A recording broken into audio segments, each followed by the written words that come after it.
শাওয়ালের 6 রোজা অত্যন্ত ফজিলতের। জি, আল্লাহ রাসূল সাল্লাল্লাহু আলাইহি ওয়াসাল্লাম বলছেন, মান সামা রমাদান সুম্মা আতবাহু সিত্তাম মিন শাওয়াল, যে রমজানের রোজা পূর্ণ রাখবে, এরপরে শাওয়ালের 6টা রোজা রাখবে, ফাকান্নাহু সামাদ দাহরা আও কানা কাসিয়ামিদ দাহর, সে 12 মাস রোজা রাখার সওয়াব পাবে। ইউনিভার্সিটির এক প্রফেসর কুষ্টিয়া এক মসজিদের জুমার খুতবায় এই কথা বলেছেন যে নামাজ শেষ করে যাচ্ছেন, একজন রিকশাওয়ালা ভাই বলছে, হুজুর আপনি আজকে আবার বাঁচালেন।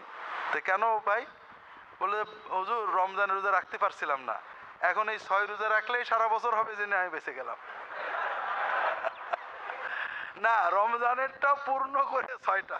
যদি রোজা কাজা হয়ে যায়, তাহলে যদি সম্ভব হয় কাজা করে এরপরে শাওয়াল রাখবেন, সময় থাকে, অবশ্যই এটা ভালো। তাহলে রমজান পূর্ণ করে আপনি 6টা রাখলেন।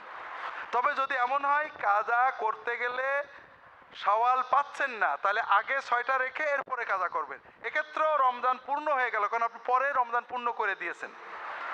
এই জন্য শাওয়াল মাসের ভিতরে যেহেতু এই 6টা নফল রোজা রাখতে হবে, এজন্য কাজা করে রাখতে পারলে এটাই উত্তম।